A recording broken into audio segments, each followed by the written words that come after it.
Hey, heart healers, if tales of quiet strength and truth-telling touch your soul, subscribe and let's uncover more hidden stories together. The morning after my wedding, I woke up believing my life had finally settled into something safe. My name is Emily Thompson. I was 32, an elementary school teacher, and I had married Ryan Hayes less than 24 hours earlier. Sunlight filled our bedroom. Ryan was still asleep beside me, one arm thrown carelessly across the sheets, breathing slow and calm. He looked peaceful, like a man with nothing to hide.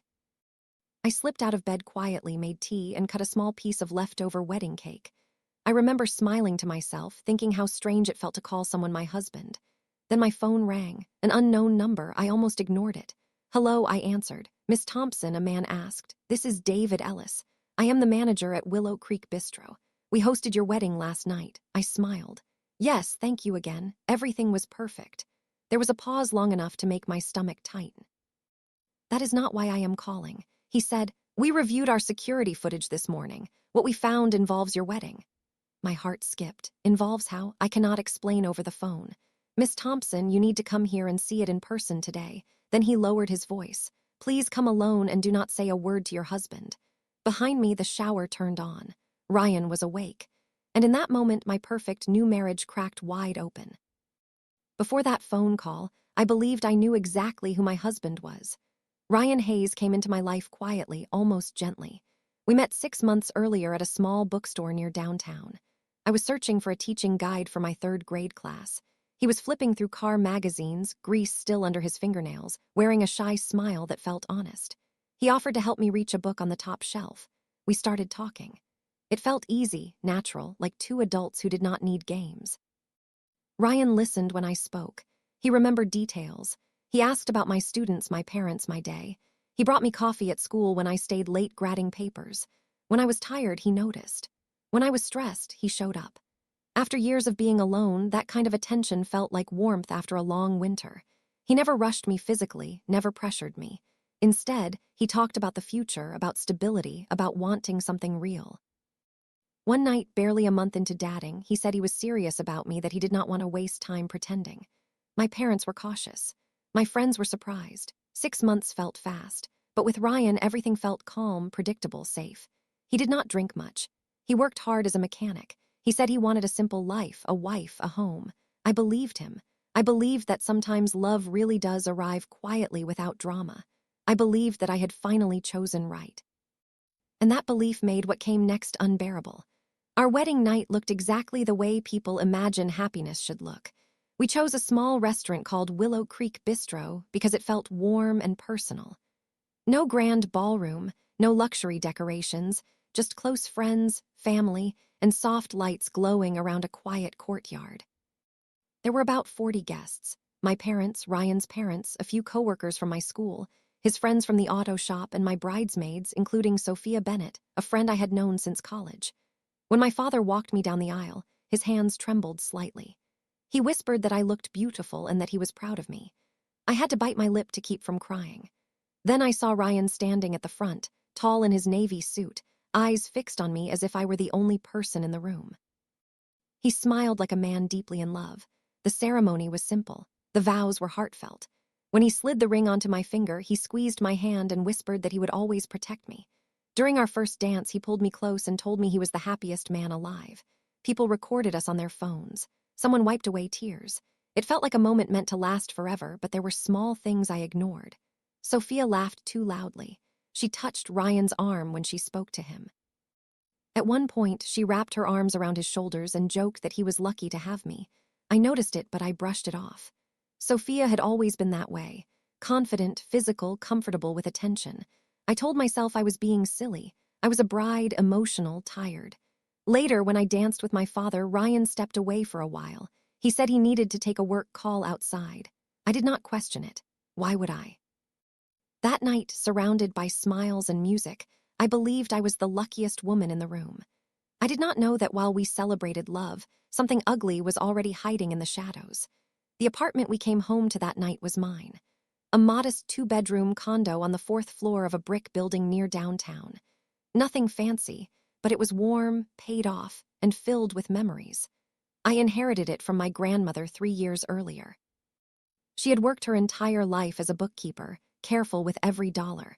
Before she passed, she made me promise never to sell it.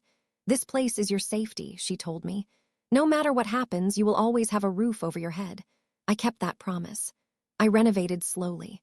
New wallpaper, simple furniture, a small kitchen table by the window. It felt like home because it was built with patience and care. Ryan used to say that was what he loved most about it, that it felt real, honest, like a place meant for family. Before we married, he rented a tiny studio far from the city. He said it was temporary, that he was saving, that things would get better. So when we talked about living together, the decision felt practical. Why waste money on rent when we already had a place? I believed marriage meant sharing everything. Trust, space, life. What I did not understand then was that I was not bringing love into the marriage. I was bringing security. And to the wrong person, security looks a lot like opportunity. I drove to the restaurant with my hands shaking on the steering wheel. Willow Creek Bistro was closed during the day. The parking lot was empty. Chairs were stacked inside, and the warmth from the night before was gone, replaced by silence and the sharp smell of cleaning products. Mr. David Ellis met me at the door. He looked tired, older than he had the night before. "You should sit down before you see this," he said quietly. That was when fear truly settled in my chest. He led me down a narrow hallway past the kitchen and into a small office at the back. A laptop sat open on the desk. The screen was paused on a black and white image. Mr. Ellis hesitated before speaking. "I want you to know I debated calling you at all, but if this were my daughter, I would want someone to tell her." He pressed play. The video showed a storage room. Shelves, boxes, a small couch in the corner. The timestamp read 9:43, my mind raced. That was when I had been dancing with my father. The door opened. Sophia walked in first, tight dress, confident steps. She glanced behind her before stepping fully inside. Then Ryan followed. My Ryan. He closed the door behind him. I felt my breath leave my body as if someone had punched me. Sophia said something I could not hear yet. She placed her hands on his chest. He wrapped his arms around her waist. They kissed. Not a mistake, not a brief slip. A long, deliberate kiss, the kind shared by people who had done this before. My ears rang, my vision blurred. I wanted to look away, but I could not. They sat on the couch. She handed him a cigarette. They laughed, relaxed, comfortable, like this was normal, like I did not exist. I whispered that this had to be a misunderstanding, that there must be an explanation. Mr. Ellis said nothing. Then he reached for the volume control. "I'm going to turn the sound on now," he said gently. And that was when my marriage truly ended. When the sound came on, there was no room left for denial. At first, their voices were low, almost casual, like two people unwinding after a long day. Sophia laughed and said she thought she was going to lose it, watching him dance with me all night. She said pretending to be my friend made her sick. Ryan chuckled. He told her to relax. That everything was going exactly as planned. Planned? That word echoed in my head. Sophia asked how much longer they had to keep up the act when he was finally going to divorce me. Ryan answered calmly, like he was explaining a simple schedule. He said first I would sign the condo over to him, that he had already started planting the idea. Joint ownership, equality, and marriage. Words he knew I believed in. He laughed and called me trusting. Said I would walk into the county office myself within weeks. My hands clenched so hard my nails dug into my palms. Sophia asked what would happen after the divorce. Ryan said the condo would stay his, that they would sell it, buy something better, live off the rest. Then he said the sentence that broke something deep inside me. He said marrying a teacher was easy, that I was lonely, predictable, grateful for attention. He said I was boring. They laughed together. They talked about children like an inconvenience, about my life like it was a problem to be solved. I realized then that none of it was real. Not the bookstore meeting, not the late-night talks, not the vows. I was never his wife. I was his plan. When the video ended, the room was silent. I sat there staring at the screen, feeling something shift inside me. The tears stopped. In their place came something colder, clearer. I did not scream. I did not beg. I understood one thing with terrifying certainty. They thought I was weak, and they were wrong. I left the restaurant without knowing how my body was still moving. The flash drive felt heavy in my pocket, like it carried more than just a video. It carried the truth, and the truth burned. I did not go home. I drove to my parents' apartment instead.